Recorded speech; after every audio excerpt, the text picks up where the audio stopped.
Good evening and welcome to CFI Insider. My name is Melissa Myers and I'm the National Field Organizer for Center for Inquiry and your host for tonight. If this is your first time joining us for CFI Insider, you should know that there's going to be a question and answer session at the end of the program. If you have any questions during the program, please use the Q&A function at the bottom of your Zoom panel and we can answer as many of them as we can at the end. Thank you very much for joining us this evening and in welcoming our guest, Nick Little. Nick is the Vice President and General Counsel for CFI. Nick oversees CFI's legal matters, both internal and external. He supervised CFI's ongoing Secular Celebrants campaign and is currently litigating CFI's groundbreaking consumer protection lawsuits, challenging the marketing promotion of pseudoscientific snake oil in the form of homeopathy by retailers such as CVS and Walmart. Thank you very much for joining us, Nick, and welcome. Thank you for having me. Looking forward to it. Me too. How are you this evening? Not bad, not bad. It's Tuesday, isn't it? Yeah, I've been losing track of the day of the week and things, but yeah. Wonderful to have you. For those folks who are joining us here for the first time, a lot of folks join us for CFI Insider for the very first time. This is their very first introduction to CFI. Could you just tell us the sort of encapsulation of your position in the legal department? Well, up until the middle of last year, I was the legal department. This was it. It was like when I traveled, it was like shutting down the legal department and it traveled with me. It was just me. We're a small group. We have hired another lawyer who's working closely with me on things, and that's absolutely great. I try and handle as much of the inside work, which any organization generates legal work, whether it's, leases or copyright information, things like that. I try and handle as much of that as I'm capable of, because that reduces the amount of money we have to spend on ridiculously expensive outside lawyers. But that, I'm pretty certain, is not what anybody has any desire to hear about, negotiating flight prices and things. So my more interesting side is I handle CFI's outside legal work. We've been really trying to build and grow our presence there. And that's in two sides of this. It's looking at the church-state side, our free inquiry side, if you have it. And on the other side, the skeptical inquirer, the side, the pseudoscience, and litigating to protect consumers from various kinds of pseudoscience in that, which is the other side, which for various reasons I think we'll discuss, we've been moving more and more of our resources towards. Absolutely. Now, the environment in living memory has not been this hostile to church and state separation. Legal act, this isn't going to change. Why do you think this is? It's pretty standard that any lawyer who works in an area will tell you that it's the worst time ever for his or her kind of work, because that lets us a little bit off the hook if we don't succeed. But it really is the worst time in living memory on this. And this is the result of multiple years of, in particular, the appointment of judges and federal judges over this. And federal judges are appointed for life. And so, in particular, when young federal judges are appointed, they're there essentially until they die or they retire. And so this can stretch out years and decades. So I just put together a quick slide, which to me shows what the problem is. We look at it, and the Supreme Court, this is the obvious thing. Very important when looking at these numbers to remember that Obama's numbers were over an 8-year period, whereas Trump's were over a 4-year period. Mm-hmm. Supreme Court numbers is what everyone focuses on. President Trump has appointed 1/3 of the current Supreme Court. But if you look in with the courts of appeals and the district courts, the number's not much lower than that 1/3. And while what we see in the news is always going to be the Supreme Court people, this is the big thing. If you asked people generally to ask well-educated people to name a single Court of Appeals judge, they probably couldn't do it. And there's no reason they should be able to do it. Lawyers, on the other hand, realize that this middle level, this Court of Appeals level, is the critically important level where the sausage gets made. Yeah, the Supreme Court deals with a lot of things at the top. However, the Supreme Court accepts between 100 and 150 cases a year. Out of those, because a lot of them will be one case with multiple sub-cases, they end up putting out about 76 decisions on this. So let's say this current Supreme Court, terrible as it is around for 10 years on that. That's only, I hate to say only, but only right. 760 decisions. That's what courts of appeals are churning out each month on this. And this change, the fact that Trump in 4 years appointed essentially the same number of appeals court judges as Obama did in 8, wow. is what's happened, and where the problem lies. And it's not a Democrat-Republican thing.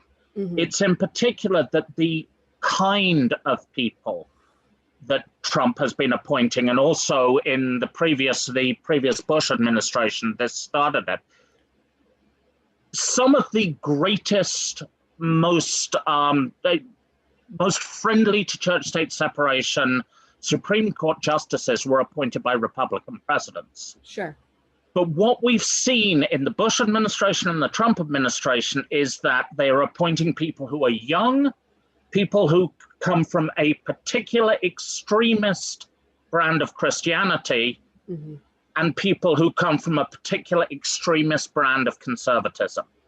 And so they have not only stacked to the Supreme Court, but stacked to the lower courts with people, and we're seeing this in the states as well, who are just incredibly hostile to the basic notion that we believe in, that non-believers have rights. I wish I could be more optimistic than that. And for so long, we have those of us who defend church-state separation, those of us who defend LGBTQ rights, who defend abortion, all of these, we've relied on having a Supreme Court that was like the, hey, stop, you're being ridiculous, you're going sure. too far on this.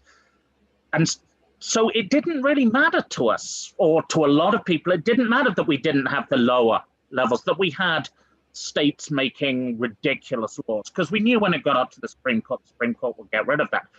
We don't have that life jacket anymore. We don't have that safety net. We're right. now terrified that these extremist policies coming out of the lower states are actually going to be allowed by the Supreme Court. And part of this can also be traced back to, in a very weird way, the secular movement can be seen as a victim of its own success. Yeah. Can you say more? Yeah. When religion has been shrinking in society, and the number of people, adherents, and the influence of religion has been shrinking, mm-hmm. it tends to shrink. The people who stop being religious tend to be the people who were in the middle, mm-hmm. the people who were the reasonable, the good Christians, the secular Christians, the people who would say, yes, absolutely, I'll support the rights of non-believers. So those people have moved to the center, and the religious people that are left are the extremists more and more, people like Justice Alito, people like Clarence Thomas, who have turned around and essentially said they do not believe that non-religious people have rights under the Constitution in the way that religious people do. Right. So what do you think the way out of this is? And what can regular people do about it? The way out, it's going to take time. Mm-hmm. We need to take the courts back at every level. We need people going on to the Supreme Court who realize, I mean, we always talk about representation on the Supreme Court, and that's like Sonia Sotomayor is the first Latina on the Supreme Court, and that's great. And Obama did wonders on that side, but maybe we need a justice who actually understands what it is to be non-religious, to be secular on this. But that takes a long time on it. And we need to start taking things back at a lower level. We need to reframe the argument, shift the overturned window. And when people ask me what regular people can do, it always reminds me, this didn't happen overnight. Right. You know, nobody handed the religious right control of the judiciary. No one handed them control of school boards, of the state houses. They won that. Mm-hmm. And they won that because they showed up. Right. And we didn't. You know, why do school boards put in these policies that are off the chart, that are sort of like changing history textbooks to say that slavery was, you know, a good thing for all involved and the evolution? Right. Because we let them. I don't know a single, actually that's a lie. I know one person who has run for school board. When people ask me, what can they do? You can vote. Vote is the first thing. Voting is critical, but it's not just there. Run. Yeah. You know, you say, what can regular people do? Stop being a regular person. Mm-hmm. Become somebody who, whether it, you know, we need our people who believe in rights, who believe in a secular society. We need them everywhere from school boards up to the White House. Because as they always say, it's, you know, all politics is local. And you have so much more influence on a local level than you do on a presidential level. None of us can write the checks that it takes to be listened to by the White House. But if you go down and you offer to stuff envelopes for somebody running for a local office for you, they're going to listen to what you say. And the other side has done that, and we just haven't. Right. So those local school board elections, those local city council elections, those are the ones, and they're winnable too. Yep. Right. Those are things that, like, oftentimes people don't even realize it's a whole thing. Now, talking about the Supreme Court, you've mentioned that to me in preparation for this, that the worst decisions from the Supreme Court are yet to come. Right. Yeah. What are the most gruesome bits of legislation that you think are coming down the pike? It's going to be bad. It's going to be things we have taken for granted are going to be no longer present. And the most obvious one, and the one we talk about every time there's a new Supreme Court justice, is Roe versus Wade and abortion rights. Sure. Arkansas has just passed a law through essentially criminalizing all abortion. Texas is trying to put the death penalty on for either having or performing an abortion. These states know these laws are unconstitutional under the current ruling, but you know, the idea is to get up to the Supreme Court.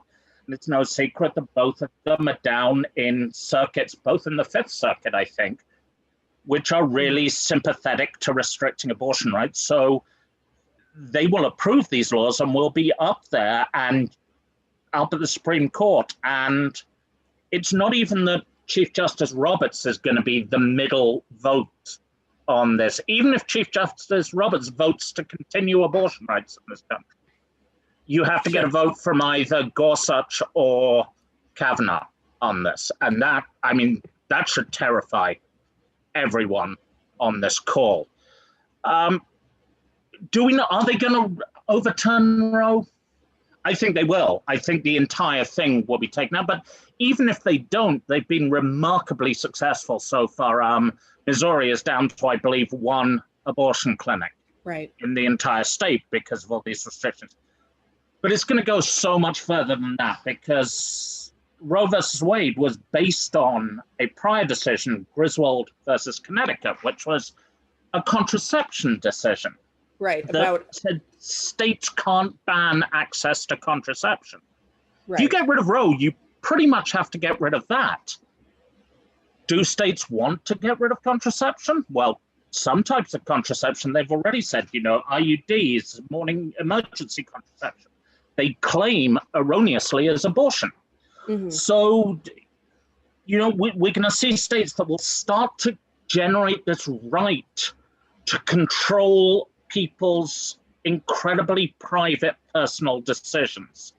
And so many of the advances we've made are in those areas. You look at it, and they've been based on this idea of privacy, right. which isn't, as the religious right always tells us, you can't find privacy in the Constitution. And they're right, you can't. But it's this notion that has been built up of substantive due process. There are certain rights so important they can't take them away from us. And they're looking at taking them away from us. What other ones are there on that? There's contraception. There's any chance of death with dignity legislation. The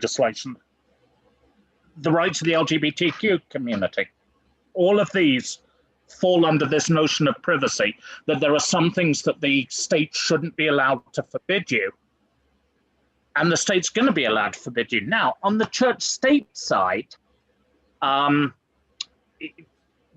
decisions have already started to come here. And what we saw, the Bladensburg cross case. Bladensburg is a suburb of DC. It's up in Maryland. This is one of the busiest commuter roads. How they got a shot of this with only like 4 cars in, I don't know. But this is a war memorial. It's a war memorial cross for First World War soldiers. It's 40 foot tall. It's concrete. The land is owned by the state and is maintained at state expense. Now, what we have on this is a Supreme Court decision that says this 40-foot concrete cross is not sufficiently religious that funding it constitutes a violation of the First Amendment. Wow. There's no way I would look at that and think, oh, that's a war memorial. Yeah, I mean, I never.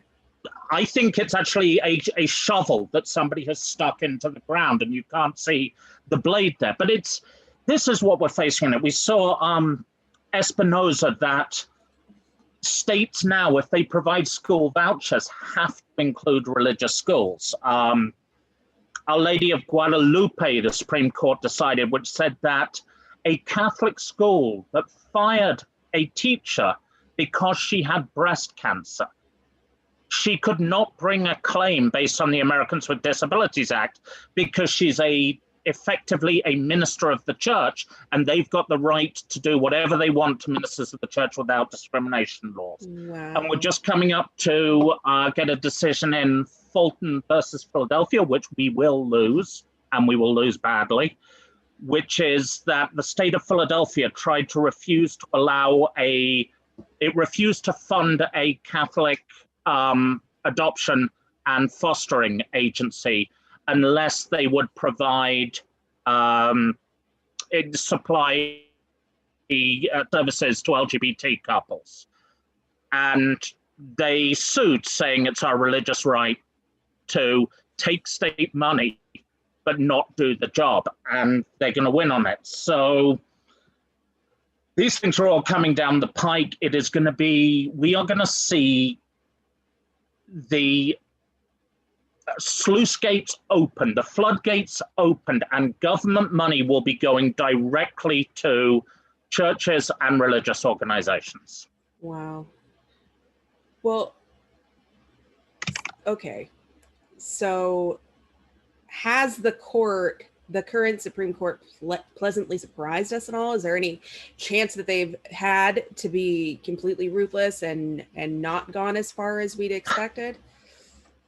Yeah, they could actually have been worse. And when you asked me to think about this, it was initially I was like laughing that it was.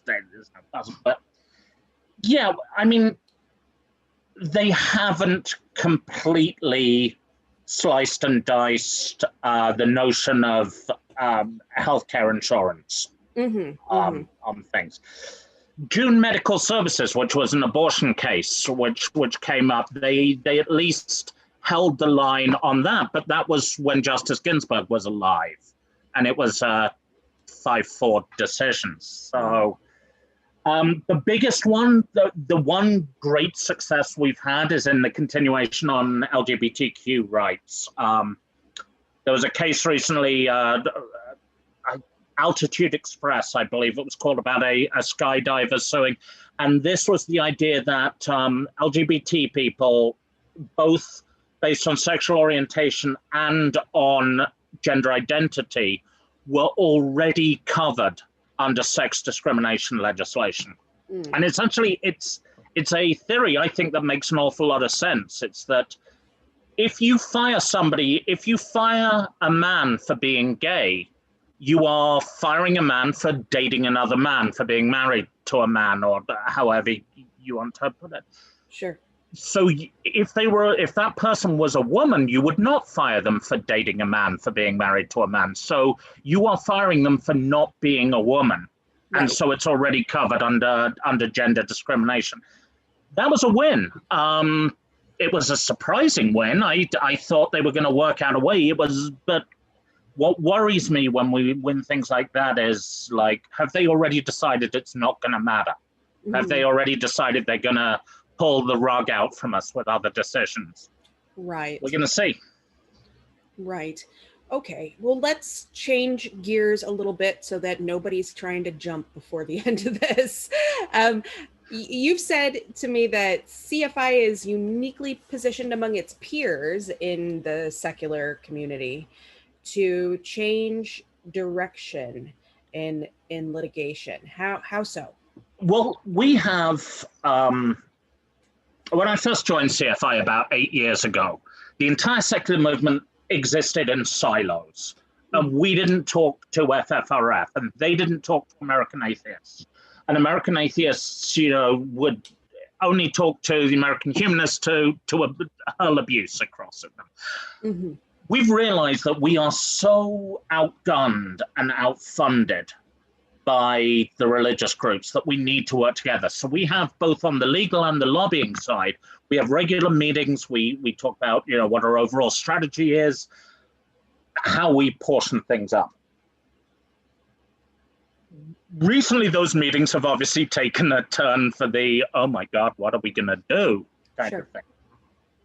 And on it, what CFI brings to the table, because we have the secularism, the rationalism side completely, is we bring a whole separate area. We can start looking at problems due to pseudoscience, due to not following real science, caused by not only the government, but also private companies on this, how they impact people.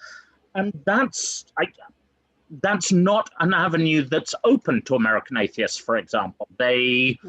It's not part of their mission to protect consumers from homeopathic medicine, whereas it is part of CFI's mission. So I think that gives us a definite opportunity to present ourselves in a way as a consumer protection organization. And my argument is we've been a consumer protection organization for decades, and that will continue to be.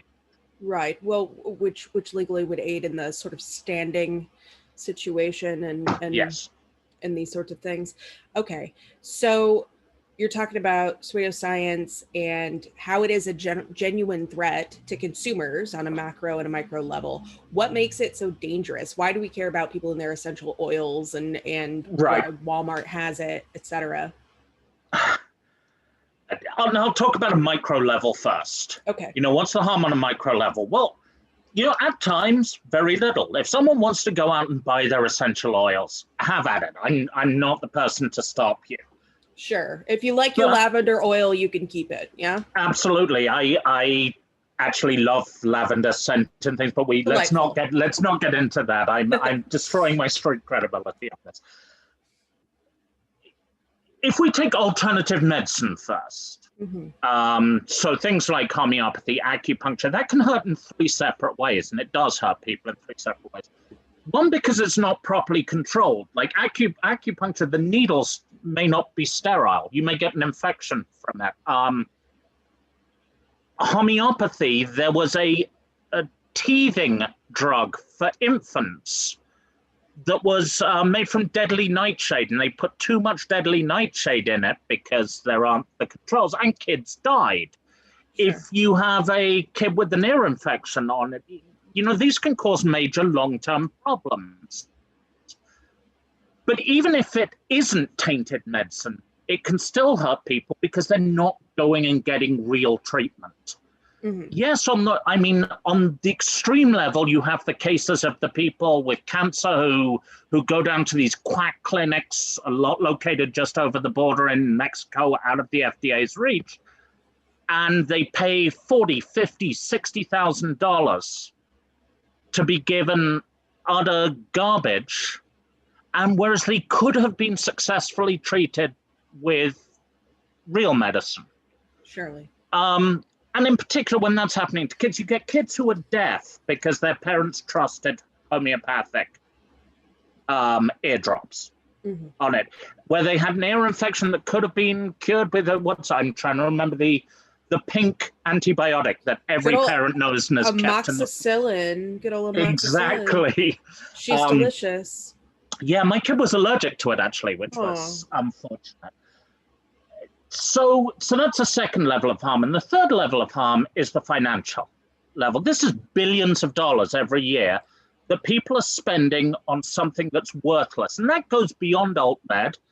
Look at psychics. CSI, the Skeptical Inquirer, calls them grief vampires. And I love that phrase.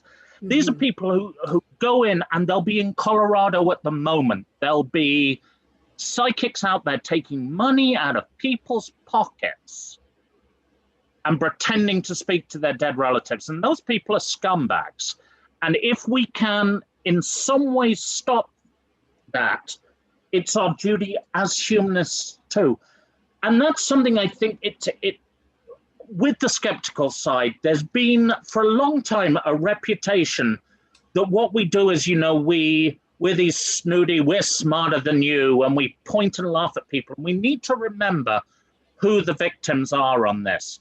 The victim is the person who spends money on a psychic. The victim is the person who spends money on a fake cancer cure, and they are being ripped off. And as humanists, we should be there to support people in this position. And it's so important that we turn around and say there are people out there making millions and even billions of dollars by exploiting people's ignorance or people's just desire to grieve or to get healthy. Yeah. No, absolutely. There are people who are really at their wits' end, right. And to be taken advantage of in this way. Yeah, and that leads us to the macro level. What is the danger of pseudoscience on the macro level? Part of it is, look around whenever you pick up a paper. The level of mistrust in society for science that comes from this. We're seeing 40% of the country won't take a COVID vaccine. Right. Because of the pseudoscientific nonsense that's built up. And remember, in certain communities have a really good reason to come at things with a level of distrust. The experiments done on African Americans, there's a history of sterilization of Hispanics, the Hispanic community going into doctors. So when we have something like a COVID vaccine, we need high take-up and we need people to trust it. Pseudoscience on that, it leads to global pandemics. On some things, global warming, for example, Pseudoscience may even lead as far as being an existential threat on this. It's if we don't take action on global warming, because whether it's because we think the scientists are lying to us or because God will step in and save us, if we don't take action, it is possible there may be no one left to take action. So pseudoscience isn't the fun, laughable, I believe in a flat earth, or the Flat Earth Society has members all around the globe kind of haha type situation. And there are funny parts of it, but there are also incredibly dangerous parts of it that impact society. Right. And the danger in taking these people as sort of a weak force like that, you know, putting our faith in the fact that maybe science will win people over, people will be won out by it. Like, these are powerful thought processes. When people start thinking in these pseudoscientific types of ways, it's really hard to get them to turn around on it, you know. Absolutely. I mean, there's been research shown that sort of the more facts you put in front of somebody who doesn't believe in vaccination, for example, the less they believe in vaccination, because it feeds into this loop that, well, of course you'd say that, of course this, and right, yes, that's just what a CIA plant would say, right? Right. Yes. And I get accused of being a shill for big pharma all the time. You know, I'm a big pharma shill, or I'm a George Soros shill. I don't get those checks. I don't know if you're getting the checks, Melissa, but if I'm supposed to be getting those checks, they're lost in the mail. Right. George, get in touch. Yeah, it's you know, look at the parking lot at CFI and say we're in the pocket of big pharma and being paid off by. Right. Yeah. No, so why is it that for CFI the legal action is the answer? What is it about the specific pathway of like litigation that is helpful? We've tried so many other things, and that's, you know, and we're continuing to try those. You know, we'll try and make sure on a state level that, you know, naturopaths are not recognized as full doctors in Michigan, and we try and lobby on vaccination laws. We were successful in DC with that, and minors can now be vaccinated in DC. On that, aren't we successful? Well, because you're right, we are fighting against this huge level of ignorance, and on that, and the way you make a difference is by hitting people in the pocketbook, and sometimes only a lawsuit can do that. And so, I mean, this level of ignorance on it, if you bear with me,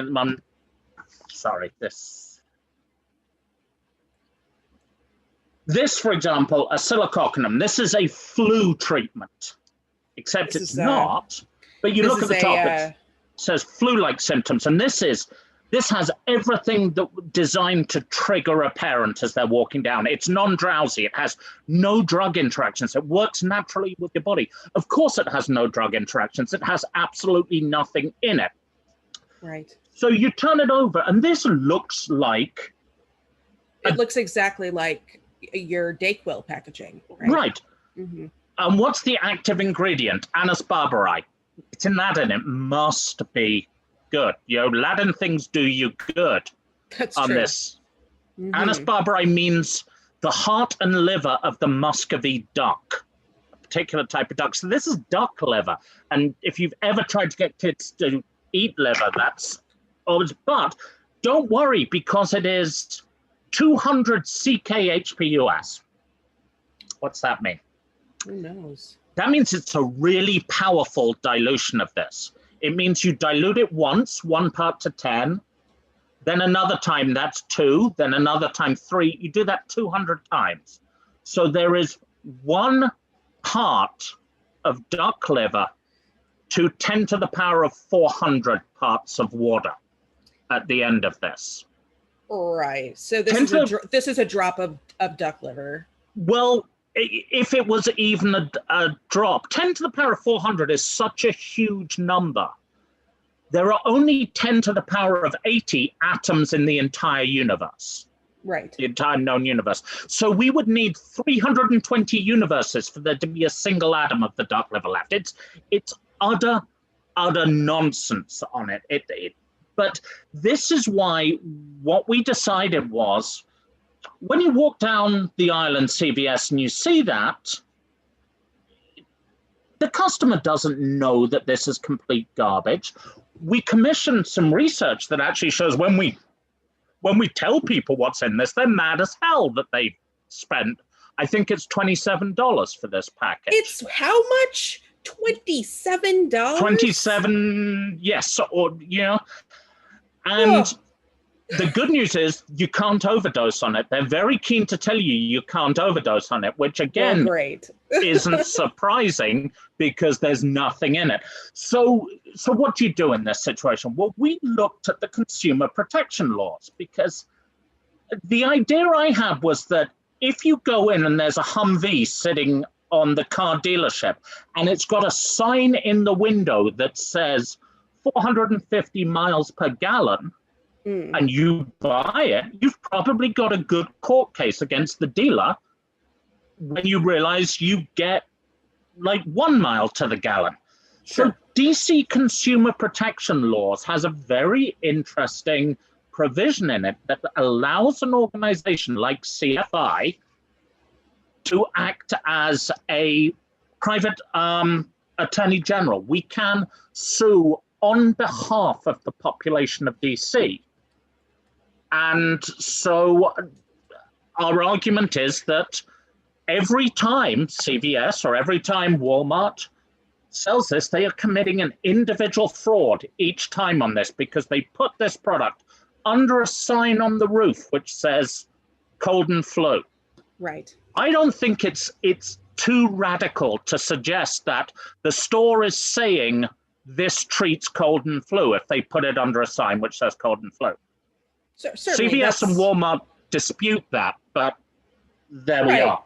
Well, no, that would absolutely be my perception. You're going down the aisle, you don't feel good as it is, you know. Right. You know, yeah, no, I would and we're never looking at going, presume. Beyond homeopathy on this. There's all sorts of stuff. Like, you go online and you see this complete, it's even pushed the advertising to you through Facebook, through Amazon. Most recently, I sent a letter yesterday to this group called Modern Allergy Management, which says you can send in a strand of your hair to them, and they will run all these DNA tests on your hair that will tell if you're allergic to various things. Mm-hmm. But in that, it also says that they will test if you are GMO intolerant. Problem is, you can't be GMO intolerant because it's not possible. Right. It doesn't make any sense. And so my argument to them is you're advertising something that's impossible. So I'm saying that then you can go into, there's these incredible products that you see, colloidal silver. I don't know if you've heard of colloidal silver. Yeah. It's a little bottle you get that has a suspension of silver in it, and people take it as nose drops. Alex Jones tried to sell it to cure COVID. The FTC knocked him back pretty heavily on that, which was great. Colloidal silver does two things, potentially, it can do to you. Let me just... What the two things that it does, it turns you blue and potentially kills you. So, and this product is being sold on Amazon as a cure for literally everything that ails you. So, I mean... That is a highly blue person. It's extremely... I considered this as a Halloween costume to go as a Smurf until I realized, though, that the effects are actually permanent. Right. So, not too sure walking into work would have pleased people on the day after Halloween when I realized I couldn't wash it off. But yeah, this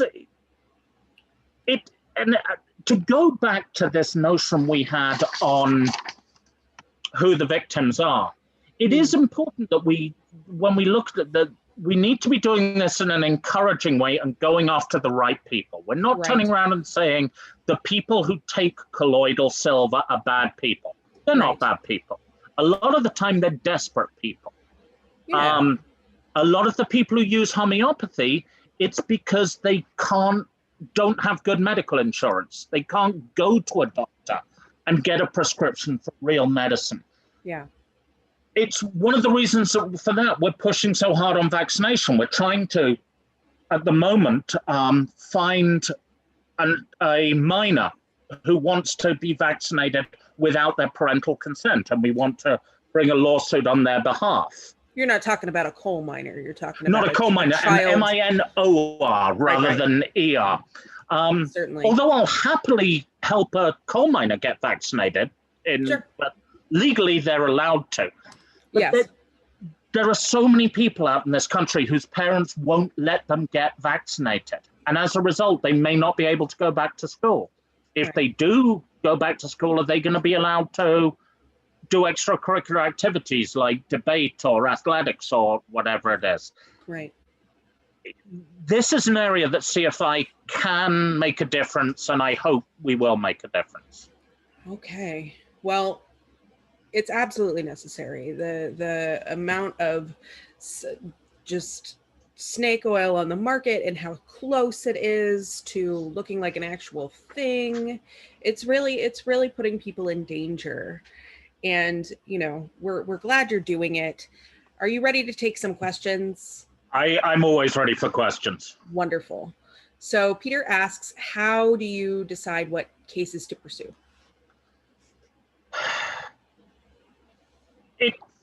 That's actually a remarkably interesting question on it, and it caught me a little bit off guard on that.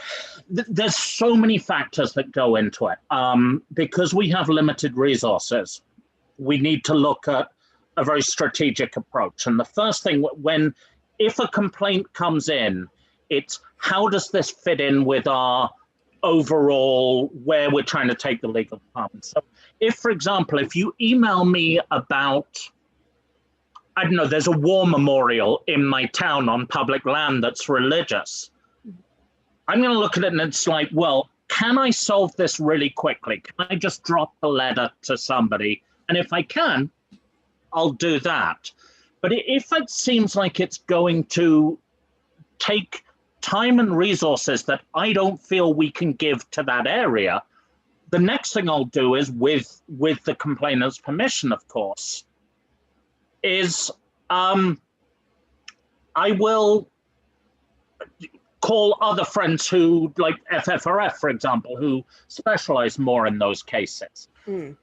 So it's how it fits into the overall strategy, how it fits into our level of resources. Also, I work with a lot of law firms who will do pro bono work. So do I have a pro bono lawyer? Because that, for me, is wonderful. I can just simply, my work is putting you in touch with the person and staying in a supervisory role. So how do we decide what cases to do? It's how a particular instance fits into our overall strategy. Sure. And I reckon like a great deal of like timing and opportunity when it happens to come across you. Yep. All right. So next question comes from an anonymous asker who wants to know if there's a way to volunteer for CFI to assist with legal issues. I don't know if this person's like a paralegal or something like this. I mean, absolutely. The way to volunteer is to drop me an email. It's you can email me at legal@centerforinquiry.org or nlittle@centerforinquiry.org. I get both of those. Always happy to talk to lawyers. And again, it's so much of this is timing, because I may have nothing, and then suddenly something may come up which is in your area or specialty. So please email me. All right. Todd would like to know, Jewish a Florida state representative recently said that there's no such thing as separation of church and state. Are you seeing that in the judiciary? Yeah. Can you say all more? too often. A lot of people will say, there's no such thing as separation of church and state. I mean, especially if you're a small local politician, you can say that and you're going to get media coverage on that. You're immediately going to get coverage. When a judge says it, I'm even more concerned because it's categoric, in strict Supreme Court precedent that there is separation of church and state. The question really comes down to, what does separation of church and state mean? On the one hand, you can take it to the really narrow, which is the way Justice Thomas, Justice Alito would interpret it, which is that what that means is the government cannot say we are a Protestant, we are a Baptist nation. You can't prefer one particular sect, or you can take it all the other direction, which is the way we would take it, which is the government cannot show any kind of preference towards not only any particular religion, but the notion of religion in general. Then you can go further to the more anti-religious idea, which is that the government not only can't show preference, but should actively work against religion on that. Are we hearing people more and more come in on yes, we're seeing them come in on that idea that the government's job is to stop your school, for example, having Christian prayers. But if you have a general prayer session, that's okay. Right. There was a Supreme Court decision which I look back and I'd cited in every single brief I'd written to the Supreme Court, apart from the abortion cases, which is Epperson versus Arkansas, which was a case about teaching creationism in schools. And what that Supreme Court decision says is that the heart of the First Amendment is the government can neither preference religion over religion nor religion over non-religion. Right. We may be losing that. We may, at the Supreme Court level, have the Supreme Court turn around and say, you can preference the notion of religion in general over the notion of non-religion. That's worrying. I'm terrified of that happening. Right. And given the makeup of the court, this seems increasingly likely. Yes. So Todd also asks if the Fourth Amendment prohibition on search and seizures without a warrant isn't about privacy. What is it about? I imagine that he's asking sort of about how it applies with Griswold and Roe. Absolutely. I think without getting into too deep in the legal weeds right. and losing people, I think it's pretty clear that the entirety of the Bill of Rights is about privacy and independence, going from speech and religion, which are the most internal, fundamental rights of self-control, to moving outwards through self-defense, no troops living in your house. Your house can't be randomly searched on the way down. So, I don't know what happens to the Fourth Amendment if you take the privacy notion out. Those people who would argue against the notion of privacy are the same people who argue that there's something critically important about the fact that it's your house, rather than it's this idea that, an Englishman's home is his castle and that your house is specifically protected. I think that's nonsense, but there are people out there who think that. Certainly. Okay, so Stuart asks, say something optimistic about Gorsuch's decision on the transgender case. Bostock, is there anything we can do with that kind of argument in the future? Yeah, I think what that shows us, that actually gives us help going forward, not so much in cases that are going to come up, but in preventing any successes we obtain through the legislature, preventing those being overturned. The reason Gorsuch said that transgender people and gay people are covered by sex discrimination was based on this notion of textualism. That if you read the law, that's what it says. It says discrimination based on sex, which is included in this. To be optimistic coming out of that, what that shows is that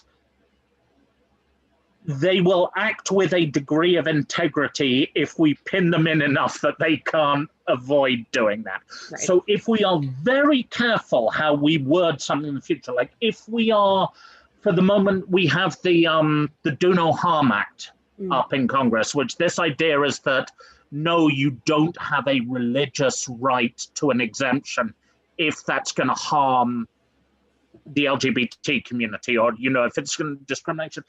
If we write that carefully enough, we may be able to get even justices like Gorsuch to go against their natural instinct, which is protect religion at all costs. Right. So that would be my optimistic thing based on that. Good. There's something optimistic to be had here. Now, Peter asks, have you often been successful in getting scientific authorities to testify?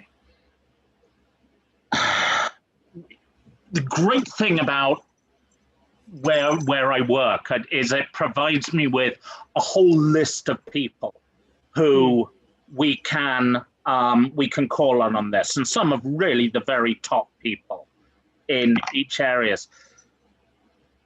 There's an article, says he, plugging himself from the past. I wrote for Skeptical Inquirer called Suing for Science, which one of the things I say in it is that the American court system does science hideously badly. Right. And that's the problem. We do science through expert witnesses. An expert witness testifies to a judge who isn't a scientist, or a jury who isn't made up of scientists. So the problem is these people aren't being judged on how scientifically right they are. It's how persuasive they are. We have lots of people who will testify for us, and I hope they're going to be effective. Unfortunately, our system is so screwed up when it comes to science that may cause problems, because everybody has their expert, and juries will often just see all experts as equal regardless of their qualification. Sure. Now, Christine asks, she says that I'm in Virginia. Should I bother at this point pursuing becoming a secular celebrant? Virginia is odd. Virginia is a weird state on secular celebrants. Everything is punted down to a local level on this. Like, anyone can celebrate a marriage in Virginia if you get permission from your local court. Some courts are absolutely cool with doing that. Other courts, I don't know, maybe less so. I know I used to live in Northern Virginia and it was no problem. It's still a discrimination because you have to go and you have to put a deposit down and all of this. Sure. We are working with somebody actually down here in Greene County. I live in just outside Charlottesville, who is potentially being discriminated against because religious people can go and get a lifetime approval for this, whereas the local people have told him that he has to go each time and fill in the forms. And so we're working on that. I think it's always worth doing the CFI secular celebrant training because it's wonderful people who do it and it teaches you really important things. I do not expect Virginia to be one of our next big lawsuits on this. We're waiting on hearing what happens with our Texas decision, and probably it's other states in the Midwest, Minnesota and possibly Ohio are where I think I'm looking next. Okay. James asks, actually, I want before I get to James, let me ask Sydney's, which is, why is Canada so successful at separating church and state, yet the US is so regressive? Wow. International relations. Yeah. I mean, to an extent, I always think, and I don't know if this is just me as an outsider thinking this, is because the US was initially so successful in it created a different religious element in it. I mean, I grew up in Britain, where it always amazes people I work with when I tell them I don't know which of my friends were religious or not, because it just never came up in conversation. Britain has a state church, but is clearly far less religious than America as a country, which doesn't have in fact, bans the idea of the state church. Why is Canada more successful on this? Anything I would be saying on this is pure speculation for obvious reasons. I'm wondering if it's because of the split with French Canadians coming from a Catholic tradition and the English Protestant tradition in Canada, and that they realized at an earlier stage no one group is powerful enough to enforce this on everyone else. I don't know. Really interesting question, and if someone can tell me, that would be great. But Canada is a hell of a lot more successful. They are. Clearly. Okay, so James did ask, how much cooperation is there among secular organizations like CFI, FFRF, etc., when it comes to church-state litigation? A lot now. We meet on a monthly basis. We talk on a weekly, if not more frequent basis, just, flipping email messages and things. We write joint briefs. A lot of that will come out of a personal relationship we'll develop on it. Like Jeff Blackwell at American Atheists and myself have very similar writing styles, and we write well together. So we've written a fair number of briefs together on this. I have a very good relationship with Rebecca Murcutt at FFRF. And again, as I mentioned, there will be many of the time that it's a complaint that I know she specializes in. Right. So rather than me having to do the research on it, pull everything, I will just email it up to her, and she has a letter. All she needs to do is to pull out the names and replace them. So we work together very, very closely at this stage, and also with the non-specifically non-religious groups. Like when it comes to this, we'll work closely with Americans United, we'll work closely with the ACLU, a lot of these groups that have a broader and distinct mission to us. Sure. One more from Izar, who asks, is there ongoing legal action related to what you mentioned earlier regarding how children of anti-vaxxers should get vaccinated? Is there ongoing legal action? We're trying. In order to do this, I need to find a plaintiff.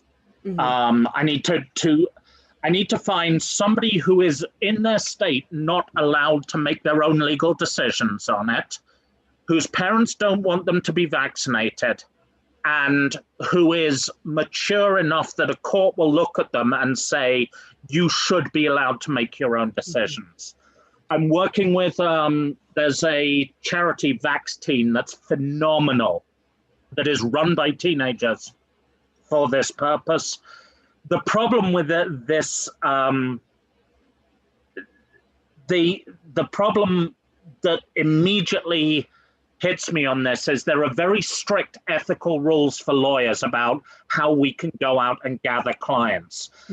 And one of them is very much to do with underage people, and going out to minors and saying, hey, come here, I want to help you disobey your parents. Right. There's a few problems with how you ask this. So really want to do it. We've got a while because none of the vaccines are approved for kids yet. And I think obviously with COVID, this is going to be a big thing. But if you know of anyone, drop me an email. Holler if you know any precocious teens who want to get vaccinated. You know what? I would love to ask this one question from our friend Paul Fidalgo, who says, can I sue you over your absurd position that Batman and Green Arrow are not superheroes, but actually costumed vigilantes? You can sue me, Paul, but you'd lose because you're wrong. Superheroes have superpowers like Superman and Spider-Man. Costumed adventurers use technology like Batman and Green Arrow and Iron Man. So Paul, grow up, okay? You know, you just can't be a billionaire launching rockets. Yeah. Not a problem I've ever had. Nor I. All right. Thank you very much for your time this evening, Nick Little. And thank you very much, all of you, for joining us on this fine Tuesday. We know you have many ways that you can spend your Tuesdays, and I am so happy that you chose to spend them here with us. Thank you so much once again, and have a great night. Good night. Thank you. You're welcome.